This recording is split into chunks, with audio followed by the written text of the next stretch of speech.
ओम शांति। आज 2 अगस्त 2022 के बाबा के साकार महावाक्य। बाबा कहते, मीठे बच्चे, पढ़ाई का सिमरण करते रहो तो कभी भी किसी बात में मूंझेंगे नहीं।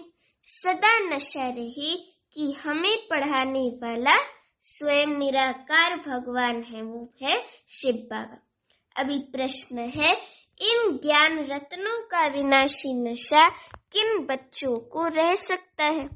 उत्तर है, जो गरीब बच्चे हैं। गरीब इन द सेंस कि अंबानी के सामने तो हम सभी गरीब हैं, तो बाबा कहते जो गरीब बच्चे हैं, गरीब बच्चे ही पाप द्वारा पद्मा पदमपति बनते हैं। हम स्वर्ग के मालिक बनते हैं, स्वर्ग पर राज्य करते हैं, महाराजा महारानी बनते हैं। और बाबा कहते कि अभी का तो ये अमेरिका, फिर ऑस्ट्रेलिया, फिर पता नहीं क्या क्या जो भी साहूकार देश है, तो वो सतयुग के कंपैरिजन में एकदम जो है नीचे, सतयुग के कंपैरिजन में कुछ भी नहीं अमेरिका आदि। तो बाबा कहते कि हम पद्मा पदमपति बनते हैं, वे माला में पिरो सकते हैं।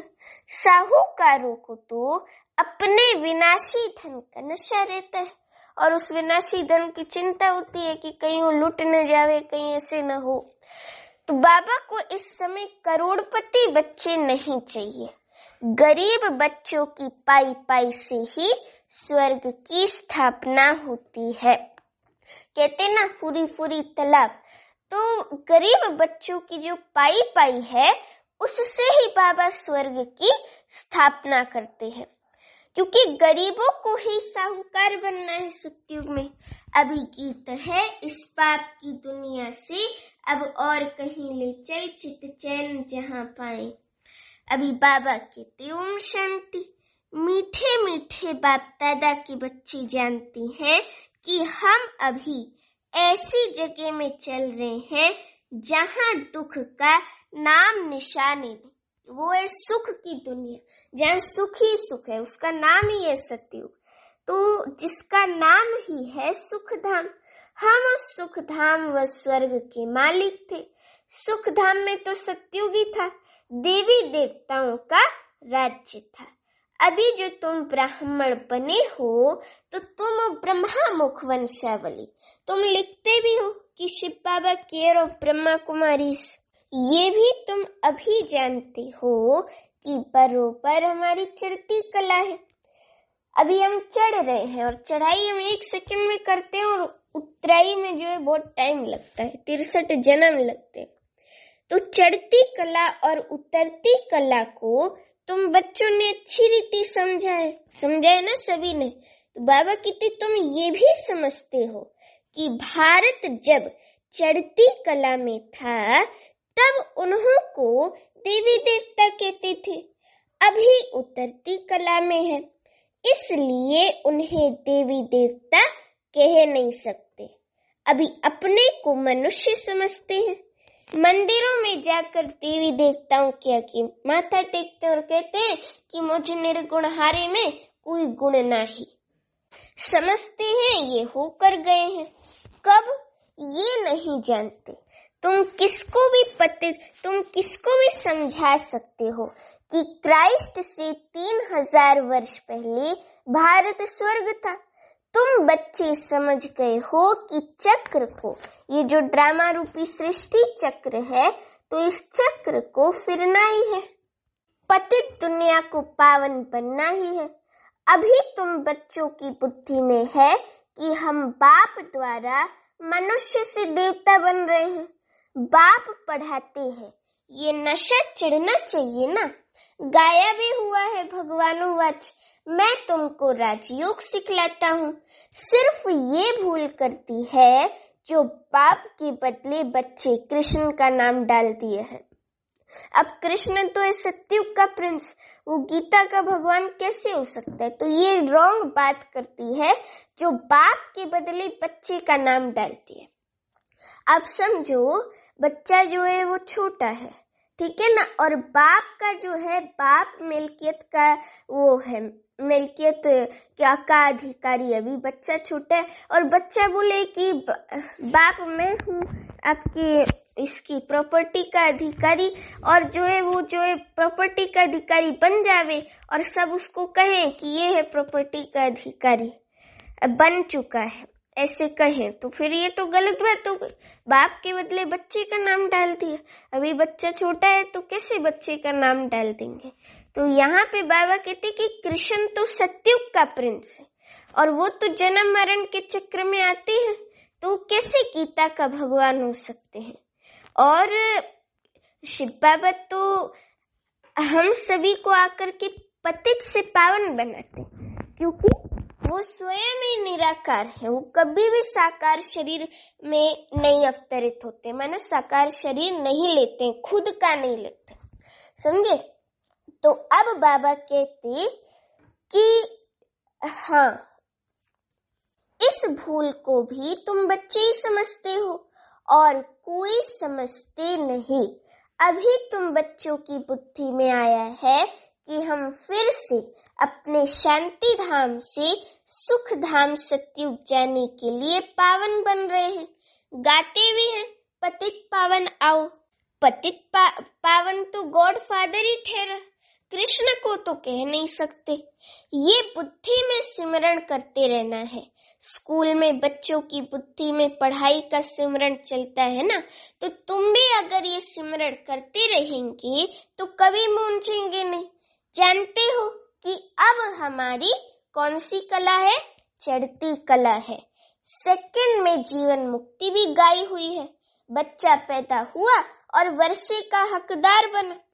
हाँ, बच्चा वर्षे का हकदार जरूर है, लेकिन अगर वो छोटेपन में बोले मैं ही वर्षे का, अभी से मेरे को वर्षा मिल चुका है और मैं ही हूँ, तो भी फिर ये गलत बात है। और सब उसको कहें कि बच्चा है, अभी बच्चा बन गया है अधिकारी, बाप नहीं है, तो फिर ये गलत बात है। तो ऐसे ही बाबा कहते हैं कि बच्चा पैदा हुआ और वर्षे का हकदार बना, परंतु वे कोई जीवन मुक्ति का वर्षा नहीं है। यहाँ तुमको जीवन मुक्ति का राज्य भाग्य मिलता है। बाप से मिलना भी जरूर है, ये भी जानते हो कि बेहद के बाप शिव बाबा से भारत को बेहद का माने बेहद स्वर्ग की बादशाही का वर्षा मिला था। अब फिर मिलना है, अब फिर से मिलना है, समझे, अब फिर मिलना है। तो अब तुम श्रीमत पर चलकर वर्षा पा रहे हो स्वर्ग की बादशाही का। भक्ति मार्ग में किसी न किसी को याद करते ही रहते हैं, किसी न किसी देवता को, भगवान को, है ना। वो तो अब फिर जो है बाबा कहते, अब फिर जो है बेहद का वर्षा मिलना है और भक्ति मार्ग में किसी न किसी को याद ही करते रहते हैं। चित्र भी सबके मौजूद है, पूजे जाते हैं ना, ये भी राज बाप ने समझाया है। इन बातों में कोटों में कोई तो अच्छी रीति समझेंगे और निश्चय करेंगे, फिर कोई संशय उठाएंगे। कोई को संशय न आए, इसलिए पहले संबंध की बात समझानी है। गीता में भी है ना कि अर्जुन को भगवान ने बैठ समझाया। अब घोड़े गाड़ी में बैठ समझावे, राजयोग सिखावे, ये तो हो नहीं सकता। ऐसे थोड़ी बैठ राजयोग सिखाएंगे। अब ये तो झूठ हो गया। दिखाते हैं कि विष्णु की नाभि से ब्रह्मा निकला और फिर ब्रह्मा के हाथ में शास्त्र दे दिए हैं। सूक्ष्म वतन में तो हो नहीं सकता, वे है ही देवताओं की राजधानी। अरे सॉरी, सूक्ष्म वतन में तो है जरूर, सूक्ष्म वतन की तो बात ही नहीं। ब्रह्मा मुख द्वारा किसको समझावे, वहां तो है ही ब्रह्मा विष्णु शंकर, तो शास्त्रों का सार किसको समझावे। तुम जानते हो कि ये सब भक्ति मार्ग के कर्म कांड है। सत्युग त्रेता में ये भक्ति मार्ग तो हो नहीं सकता, वहां है ही देवताओं की राजधानी, भक्ति कहाँ से आ सकती। ये भक्ति तो बाद में होती है, द्वापर कलयुग में जब दुख शुरू होते हैं तो भगवान को पुकारना चालू करते हैं, तो ये सब भक्ति में होता है। तुम बच्चे जानते हो कि निश्चय बुद्धि विजयी होते हैं। बाप में निश्चय करेंगे तो जरूर बादशाही मिलेगी। बाप बैठ समझाते हैं कि मैं स्वर्ग की स्थापना करने वाला, पतितों को पावन बनाने वाला हूँ।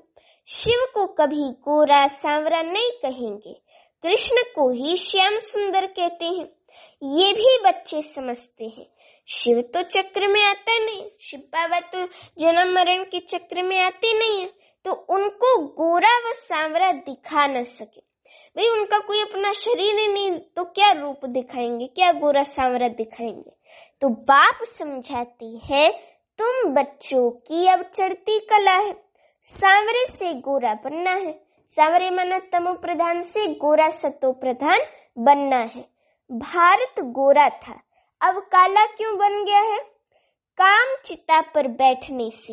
ये भी गायन है कि सागर के बच्चों को काम ने जलाए भस्म कर दिया। अब बाप तुम्हें ज्ञान चिता पर बिठाते हैं। तुम्हारे बाबा कहते कि तुम्हारे ऊपर ज्ञान की वर्षा होती है। ये भी समझते हो कि एक ही सत का संग है, एक परमात्मा, एक ईश्वर, एक शिव बाबा का संग ही सत का संग है। तो परम पिता परमात्मा जो स्वर्ग की स्थापना करने वाला है, उनको अमरनाथ भी कहते हैं। वो में अमर बनाने वाला अमृत ज्ञान अमृत पिलाते हैं और हमें अमरपुरी सत्युग में ले जाते हैं। तो जरूर यहाँ बच्चों को बैठ समझाएंगे ना। पहाड़ पर सिर्फ एक पार्वती को बैठ सुनाएंगे क्या? उनको तो सारी पतित दुनिया को पावन बनाना है, शिव बाबा को। एक की तो बात नहीं है। तुम जानते हो कि हम ही पावन दुनिया के मालिक थे, अब फिर हम ही बनेंगे।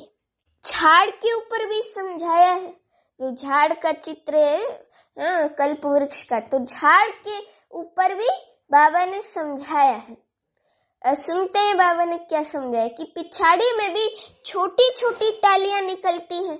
ये सब छोटे छोटे मठ पंथ। पहले पहले बहुत खूबसूरत पत्ते निकलते हैं छोटे छोटे, फिर जो है वो धूप में पीले हो जाते हैं, फिर गिर जाते हैं।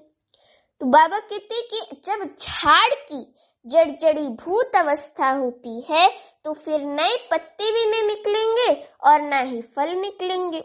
हर एक बात बाप बच्चों को अच्छी रीति समझाते रहते हैं। लड़ाई भी तुम्हारी माया के साथ है।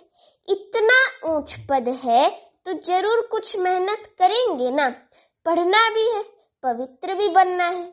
आधा कल्प रावण राज्य चला है और अब राम राज्य सतयुग इस धरा पर होना है। कहते भी हैं राम राज्य हो, बापू भी कहते थे राम राज्य चाहिए, परंतु ये पता नहीं कि कब और कैसे होगा।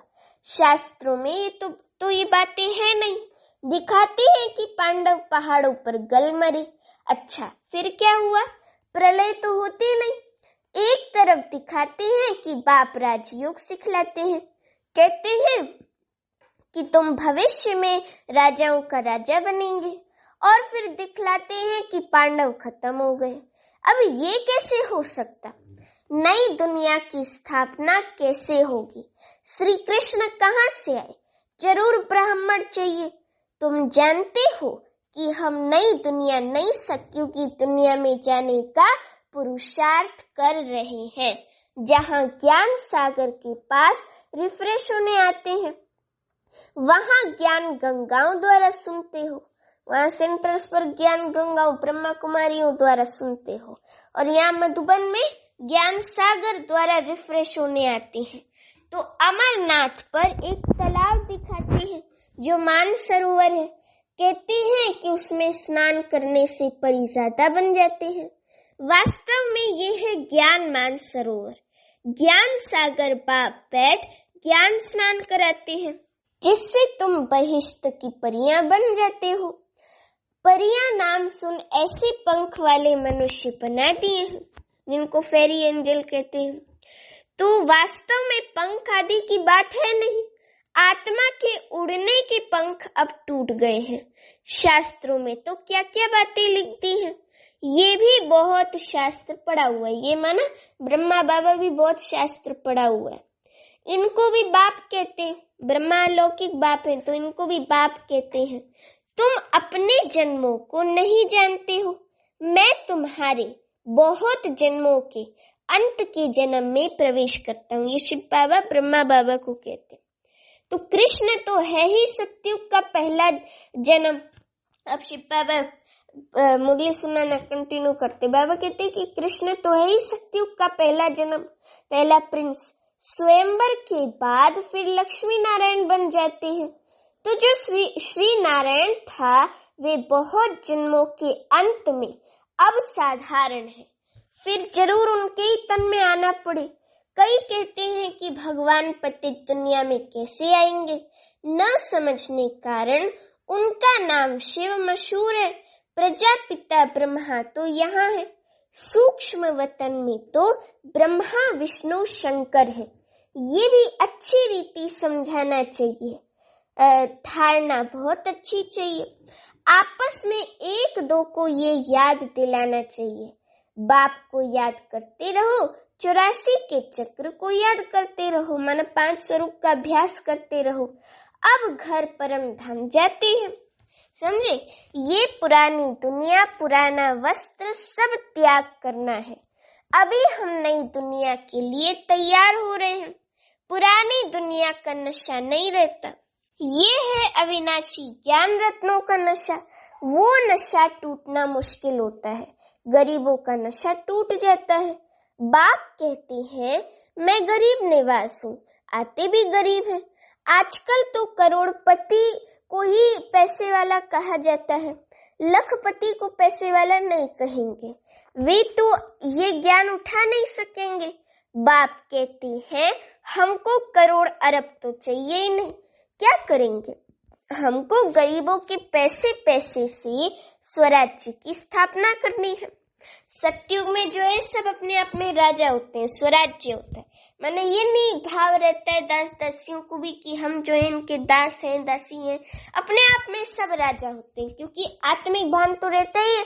तो पता ही होता है मैं आत्मा हूँ और एक शरीर छोड़ दूसरा लेना है। तो स्वराज्य की बाबा अब स्थापना करते हैं। हम पक्का व्यापारी भी हैं, ऐसे थोड़ी फालतू लेंगे जो फिर देना पड़े। तुम्हारा मट्टा सट्टा है, इसलिए भोलानाथ कहा जाता है। गरीब से गरीब ही माला में पिरोए जाते हैं। गरीब से गरीब माने जिनकी भावना बहुत ऊंची है। जैसे कहते हैं ना, गरीब की एक ईंट साहूकार की हजारों ईंट से ज्यादा वैल्यूबल है। क्यों? क्योंकि भावना बहुत होती है कि मेरी ये ईंट जो है ये यज्ञ में सफल हो, यज्ञ की नई इमारत बनने में सफल हो। तो ये जो अंदर में खुशी रहती है और वो समर्पण भाव रहता है और वो जो भावना रहती है ना, वो ऊंची भावना के उससे बाबा ने बोला है कि गरीब की ईंट साहूकार की 1000 ईंटों से वैल्यूबल है, क्योंकि भावना बाबा देखता है ना। बाबा दिल वाला बच्चा बाबा को चाहिए, दिमाग वाला नहीं। तो बाबा कहते कि गरीब से गरीब ही माला में पिरोए जाते हैं। सारा मदार पुरुषार्थ पर है, इसमें पैसे की बात नहीं। पढ़ाई की बात में गरीब अच्छा ध्यान देंगे। पढ़ाई तो एक है ना, गरीब अच्छा पढ़ेंगे, क्योंकि साहूकारों को तो पैसे का नशा रहता है। तुम बच्चे जानते हो कि हम स्वर्ग के मालिक थे, अब कंगाल है। अब बाप शिव बाबा आया है, 84 का चक्र तो जरूर लगना है। पुनर्जन्म भी सिद्ध करेंगे। तुम सीखी लदे बच्चे ही 84 के चक्र में आते हो, माना 84 जन्मों के चक्र में हम ही आते हैं। तो ये भी तुम जानते हो, और कोई को पता नहीं है। तुम जानते हो कि चक्र पूरा होता है, अब घर वापस जाना है, पढ़ाई को दोहराना है। चित्र रखा होगा तो देखकर चक्र याद आएगा। गीत भी कोई कोई बहुत अच्छे, सुनने से एकदम नशा चढ़ता है। तुम अब शिव बाबा के बने हो, वर्षा तुमको अब निराकार शिव बाबा से मिल रहा है, साकार शिव बाबा द्वारा, साकार ब्रह्मा द्वारा। निराकार कैसे दे? जब तक साकार में ना, जब तक बाबा शरीर का लोन न लेवे तब तक हम ज्ञान कैसे पाए? तो इसलिए बाबा को ब्रह्मातन का लोन लेना पड़ता है। तो कहते हैं कि मैं इनके बहुत जन्मों के अंत में प्रवेश करता हूँ, प्रजापिता भी यहाँ चाहिए ना। ब्रह्मा का नाम मशहूर है, ब्रह्मा मुख वंशावली। बच्चों को बाजोली भी समझाई। बाजोली जो है ना, वो एक खेल होता है जिसमें सिर और चोटी मिलता है। तो हम अभी ब्राह्मण हैं, फिर देवता बनेंगे। चोटी देखने में आती है, ऊपर में है शिव बाबा स्टार, और कितना सूक्ष्म है, इतना बड़ा लिंग नहीं है, ये तो पूजा के लिए बनाया है। रुद्र यज्ञ रचते हैं तो एक बड़ा शिवलिंग और छोटे छोटे शालिग्राम बनाते हैं। अब वो बड़ा शिवलिंग है शिव बाबा का यादगार, और वो छोटे छोटे शालिग्राम हम आत्माओं का यादगार है। अब शिवलिंग को इतना बड़ा और मोटा आकार इसलिए दिया है ताकि ये सिद्ध रहे कि शिव बाबा जो है वो परम पिता परमात्मा है, वो हमारा पिता है, और हम सब आत्माएं शालिग्राम है। तो शिव बाबा भी हमारे जैसा ही बिंदी, लेकिन वो हमारा बाप है। इस बात को सिद्ध करने के लिए इतना बड़ा लिंग बनाया है, और हम आत्माएं बच्चे हैं, ये सिद्ध करने के लिए शालिग्राम बनाए हैं। तो साहूकार लोग बहुत बनाते हैं। ये सब भक्ति मार्ग में शुरू होता है द्वापर से। पहले होती हैं 16 कलाएं, फिर 14 कलाएं, फिर कलाएं कम होते होते अभी कोई कला नहीं रही है। अभी एकदम पारा शून्य पे पहुंच गया है, 0.1%, तो 0% हो गया है।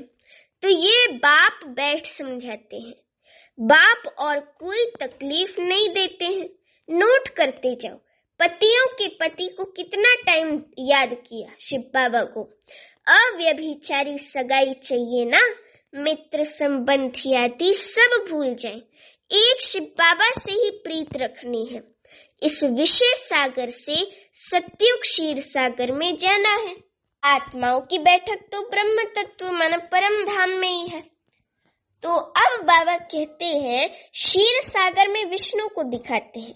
विष्णु और ब्रह्मा द्वारा तुमको समझाते हैं, फिर तुम विष्णुपुरी क्षीर सागर में चले जाते हो। अब बाप कहते हैं मामीकम याद करो, और कोई तकलीफ नहीं देते हैं, सिर्फ कहते हैं हे आत्माएं मुझे याद करो, मैंने तुमको पार्ट बजाने इस धरा पर भेजा था। तुमको याद दिलाते हैं कि तुम नंगे अशरीरी आए थे, माना बिना शरीर धारण किए अशरीरी आए थे। आत्मा एकदम से आई और शरीर में प्रवेश किया। आत्मा ने आकर शरीर में प्रवेश किया।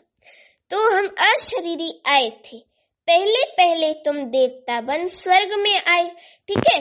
फिर भगवान जब सबका बाप है तो सबको स्वर्ग में आना चाहिए ना, परंतु सब धर्म तो आ नहीं सकते। 84 जन्म देवताओं ने ही लिए हैं, उन्हों को ही आना है। ये सब बातें तुम्हारे सिवाय और कोई जान न सके। अच्छी बुद्धि वाले ही धारणा करेंगे। थोड़ा समय है, सिर्फ अपने आप को आत्मा समझो। तो अब बाबा कहते कि अपने को आत्मा समझो। हम एक शरीर छोड़ दूसरा लेता हूँ। 84 जन्म पूरे हुए। हम मन आत्मा एक शरीर छोड़ दूसरा लेता हूँ, 84 जन्म पूरे हुए। अब ये अंतिम जन्म है। आत्मा सच्चा सोना बन जाएगी। सत्युग में सच्चे जेवर थे, अब सब झूठे हैं। अब फिर तुम ज्ञान चिता पर बैठे हो, गोरा बनते हो। श्वासोश्वास याद करेंगे तो वे अवस्था अंत में होगी। अच्छा, मीठे मीठे सीखी लते बच्चों प्रति माता पिता बाप दादा का याद प्यार और गुड मॉर्निंग। रूहानी बाप की रूहानी बच्चों को नमस्ते। अभी हम रूहानी बच्चों की रूहानी माता पिता बाप दादा को याद प्यार गुड मॉर्निंग और नमस्ते। अभी धारणा के लिए मुख्य सार। पहली पॉइंट, क्षीर सागर में जाने के लिए एक बाप से ही सच्ची प्रीत रखनी है, एक की ही अव्यभिचारी याद में रहना है, और सबको एक बाप शिव बाबा की याद दिलानी है। अभी दूसरी पॉइंट, विनाशी धन का नशा नहीं रखना है। ज्ञान धन के नशे में स्थायी रहना है। पढ़ाई से ऊंच पद पाना है। अभी वरदान है, बाप की मदद द्वारा उमंग, उत्साह और अथकपन का अनुभव करने वाले कर्म योगी भव। बाप की मदद द्वारा उमंग, उत्साह और अथकपन का अनुभव करने वाले कर्म योगी भव। अभी वरदान का स्पष्टीकरण है, कर्म योगी बच्चों को कर्म में बाप का साथ होने के कारण एक्स्ट्रा मदद मिलती है। कोई भी काम भल कितना भी मुश्किल हो, लेकिन बाप की मदद उमंग, उत्साह, हिम्मत और अथकपन की शक्ति देने वाली है। जिस कार्य में उमंग, उत्साह होता है वे सफल अवश्य होता है। बाप अपने हाथ से काम नहीं करते, लेकिन मदद देने का काम जरूर करते हैं। तो आप और बाप ऐसी कर्म योगी स्थिति है तो कभी भी थकावट फील नहीं होगी। अभी स्लोगन है, मेरे में ही आकर्षण होती है, इसलिए मेरे को तेरे में परिवर्तन करो। मेरे में ही आकर्षण होती है, इसलिए मेरे को तेरे में परिवर्तन करो। अच्छा, ओम शांति।